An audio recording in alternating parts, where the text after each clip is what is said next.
Le mardi, c'est Cinestar sur Radio Star. Avec les cinémas Pathé Plan de Campagne, Pathé Joliette Marseille et Pathé Toulon-La-Valette.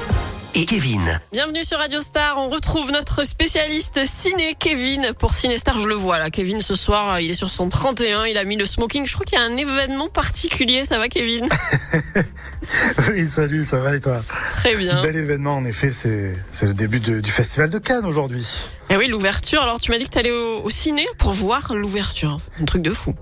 Exactement, oui, il y a des cinémas qui retransmettent le film d'ouverture et du coup, juste avant, la montée des marches et la cérémonie d'ouverture aussi. Voilà, ce soir, le film d'ouverture est mon film coup de cœur puisque je me déplace au ciné pour aller le voir. Hein. Et ouais, tu te consoles comme tu peux, hein, tu peux pas être sur la croisette, alors tu vas au ciné.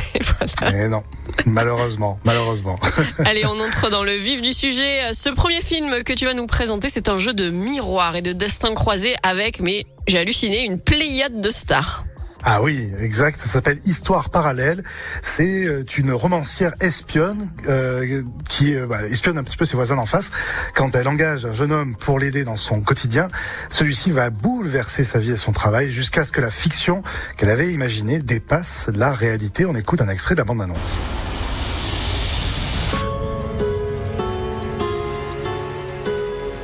Adam, enchanté. Pourquoi t'as fait ça? Je voulais la connaître. Et ça devient chaud, là. Arrête de tout mélanger. Je suis pas la fille de son histoire. 13 ans après le passé, le grand réalisateur iranien Asghar Farhadi, qui ne peut plus tourner dans son pays natal, revient en France, à Paris. Il a voulu filmer la ville sans qu'il y ait aucun plan général, afin d'éviter les images touristiques de la capitale française. Et tu le disais tout à l'heure, il y a un casting incroyable avec Isabelle Huppert, qui est la première personne que Asghar Farhadi a envisagé pour ce rôle principal, donc de cette romancière. La comédienne avait beaucoup marqué le cinéaste dans le film La pianiste de Michael Haneke. On retrouve aussi Vincent Cassel, et là c'est son jeu dans La haine qui avait impressionné le réalisateur.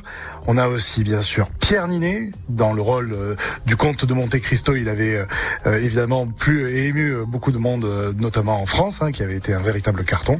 Et on retrouve aussi Virginie Efira. Voilà, c'est une rencontre au Festival de Cannes qui a déterminé à choisir cette actrice pour ce film Histoire parallèle.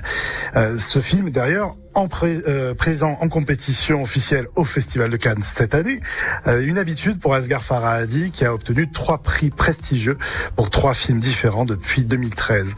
C'est un grand réalisateur entouré d'un grand casting, vous l'aurez compris.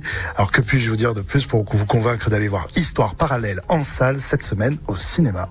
Il a ses chances alors du coup de remporter une palme. Écoute, il a ses chances puisqu'il est en compétition officielle. Après, il y a une petite vingtaine de films qui sont en compétition. Donc voilà, évidemment, ce sera le jury qui déterminera le palmarès. Et le palmarès sera donné le samedi 23 mai. Voilà. Encore un petit peu de patience alors Kevin. Maintenant tu vas nous parler de l'une des projections peut-être les plus attendues de ce festival de Cannes sur un fait divers terrible qui a marqué la France.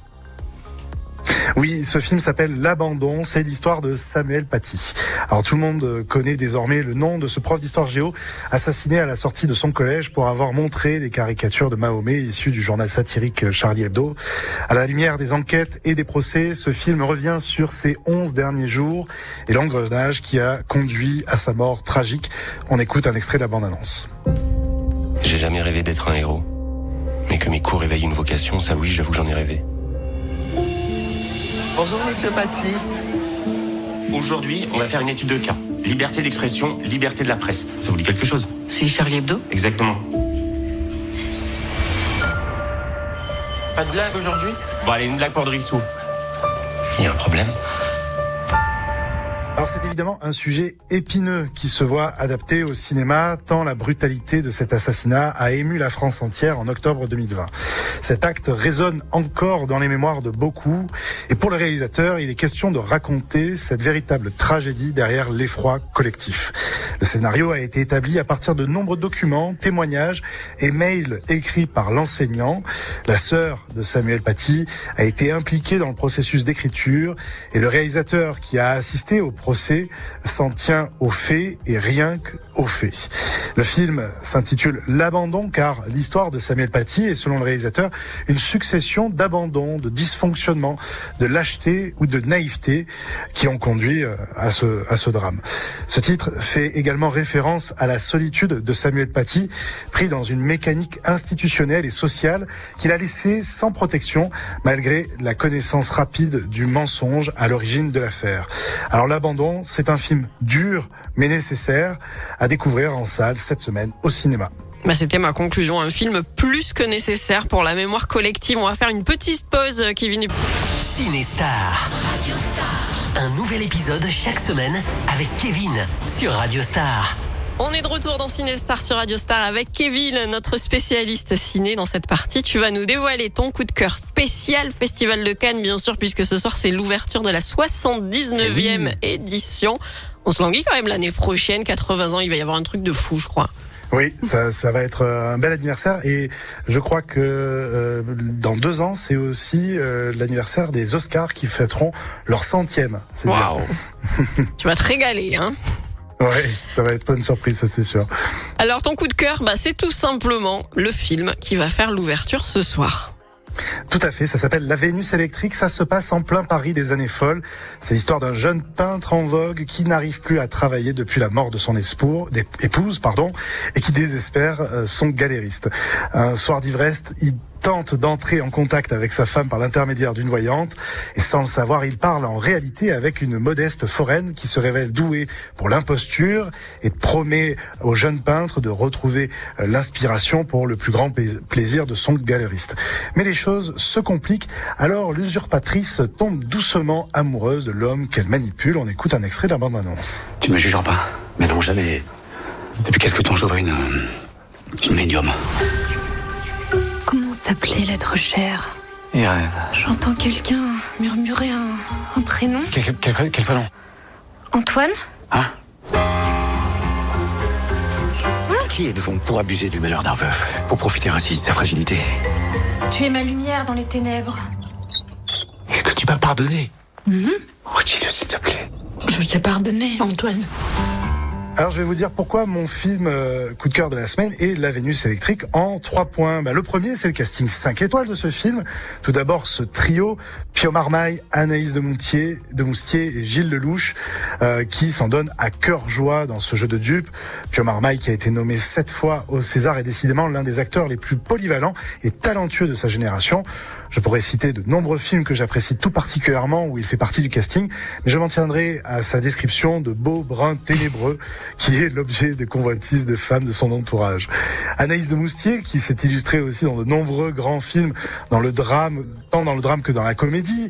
Elle est évidemment la Mercedes du Comte de Monte Cristo, qui a été un véritable succès populaire et critique en 2024, j'en parlais en première partie. Gilles Lelouch est assurément lui aussi l'un des acteurs français les plus bankable du moment, lui qui a un jeu souvent assez brut, parfois exagéré, mais qui convient parfaitement à l'univers du réalisateur. Parce que mon deuxième point, c'est le réalisateur de ce film, qui n'est autre que Pierre Salvadori. C'est un auteur incontournable de comédie française, comme Hors de prix, avec Gad Elmaleh et Audrey Tautou, un film que j'apprécie particulièrement. Il choisit un décor d'époque, ici, pour cette fable, La Vénus électrique, une première dans sa filmographie. Ses thèmes récurrents demeurent bien présents, pourtant le mensonge, l'ambiguïté, ainsi que les faux semblants. L'imaginaire des années folles, marqué par l'effervescence artistique, l'attrait pour les spectacles populaires et le spiritisme contribuent au cinéma poétique de Pierre Salvadori, qui mêle comme personne liberté narrative, mélancolie et humour. Et mon troisième point, c'est cette très belle reconstitution d'époque de ce Paris des années 20, des décors aux costumes en passant par la photographie. On sent tout le travail artisanal qu'a nécessité la préparation de ce tournage. Cela renforce l'immersion dans cette époque où l'occultisme était en vague en raison de l'effondrement des religions et du besoin persistant de croire. C'est le sujet central de La Vénus électrique, vous l'aurez compris. Comme on le disait tout à l'heure, ce film est diffusé dans le cadre de la cérémonie d'ouverture du 79e Festival de Cannes.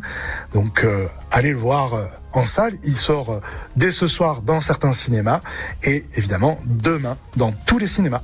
On a une Vénus aussi chez nous en Provence, Kevin. Elle est à Arles, hein. Faut pas oublier. Ah oui. Elle est pas Oui, électrique. non. C'est pas toi la Vénus, normalement, de Peut-être. cette radio. Je suis à la Vénus de Radio Star. Merci Kevin. Passe une très bonne semaine. On se retrouve mardi prochain. À mardi prochain, salut. Bisous et à bientôt sur Radio Star. Le mardi à 19h10, c'est Cinestar sur Radio Star. Avec les cinémas Pâté Plan de Campagne et Joliette à Marseille.